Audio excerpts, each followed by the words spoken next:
In this next section, we will discuss the POR framework. How can you tell if a product you are considering using in your lessons is accessible or not? One way is to use the POR framework. It stands for perceivable, operable, understandable, and robust. Perceivable is how the content is physically presented. In order for the learner to gain knowledge from the lesson, they must be able to physically experience it. Questions you might ask when evaluating perceivable include if there are options for audio and visual information.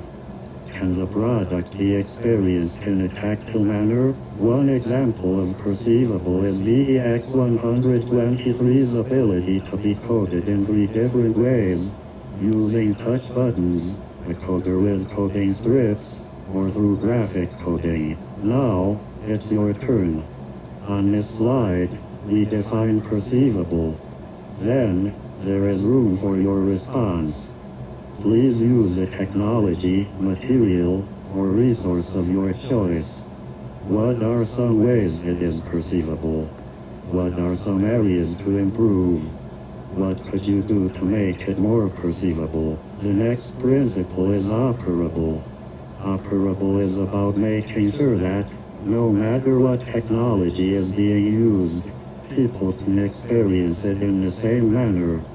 Using an operable technology, material, or resource lets your learners gain access to what you are conveying. You might consider navigation and interaction. Is there a clear structure for activities? Is the device accessible? Flexible timing and pace? Flashing content that could trigger a seizure. An example for VEX123 is that the touch button coding encoder allows students to engage in positive computer science activities. For operable, continue to work on your resource, material, or technology, pausing the video. How is it operable? What needs improvement? How could you address these issues? The understanding principle is about making sure that directions and content is clear, translatable, and represented well. Make sure your points and directions are clear to the students. Consideration for understanding include: user, learner understand the product? Are the directions simple and clear? Consistency? Is plain language used? Is the language used identified? VEX Robotics, for instance, has a storybook for their VEX123 for young children that presents them with a basic introduction and directions to the robot. Like the first 2 parts of POR, it is time to analyze your technology, resource, or material. What parts help meet the understandable principle? What improvements need to be made? How could these be addressed? The last principle is robust. Robust is making sure that content can be interpreted by a variety of technologies, which include assistive technologies.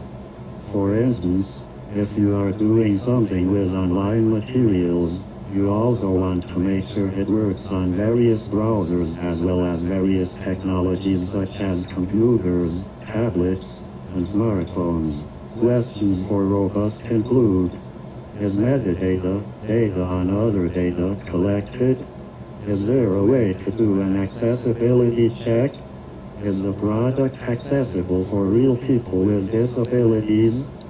Can all students fully participate in the activity at all times? VEX123, for example, could be programmed using a computer or a tablet so students could use either one. Thank you for viewing this video.